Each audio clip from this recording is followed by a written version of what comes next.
Pour éviter de réveiller Godzilla et atteindre le monde intérieur sans encombre, l'armée américaine mobilisa plusieurs dizaines d'avions pour transporter Kong blessé jusqu'au pôle Nord. À son réveil, Kong se sentit perdu, regardant autour de lui cet océan blanc immaculé sans savoir où aller. Ce n'est que lorsque Jia, la jeune fille capable de communiquer avec lui, apparut pour lui montrer le chemin, qu'il trouva enfin une direction. Kong se précipita alors dans le tunnel menant au monde intérieur, suivi de près par le docteur Lind et son équipe à bord de leur vaisseau. C'est là que Kong, perdu dans l'obscurité, trébucha et chuta dans un abîme sans fin, tombant à une vitesse vertigineuse depuis une hauteur vertigineuse. Heureusement, Kong parvint à saisir une roche massive en pleine chute, évitant de justesse une tragédie. Une fois la crise passée, les explorateurs réalisèrent qu'ils étaient arrivés dans le mythique monde intérieur, un lieu vibrant de paysages naturels luxuriants et de créatures innombrables. Cependant, à peine avaient-ils eu le temps de reprendre leurs esprits qu'ils furent soudain attaqués par une mystérieuse créature, un serpent géant volant. Le monstre fondit sur eux, sa gueule béante dirigée vers le docteur Lind et ses compagnons. Kong intervint à temps, saisissant la queue du serpent et le projetant violemment au sol.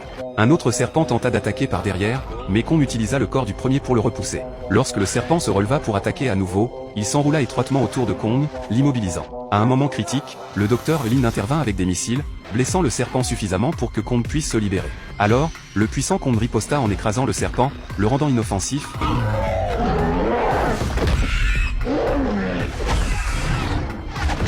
Avant de reprendre des forces en s'en nourrissant. Après cette bataille, Kong continua vers le bord du monde intérieur, guidé par une force mystérieuse. Enfin, il arriva devant une immense porte ornée d'une empreinte rouge sang. Pensif, il posa sa main sur l'empreinte et poussa la porte, qui s'ouvrit avec fracas. Après tant d'années, Kong retournait dans son ancien foyer. Le hall était silencieux, jonché d'ossements, signe évident d'une bataille passée. Parmi ces restes, Kong découvrit une hache de guerre. Il la brandit avec un cri retentissant,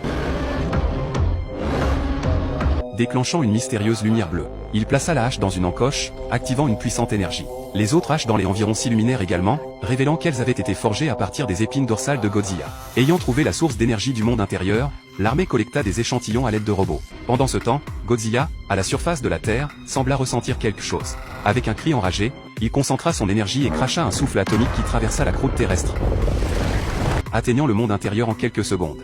Face à cette destruction inattendue, Kong, en colère, ramassa sa hache et se dirigea vers l'autre côté du monde intérieur pour affronter l'adversaire.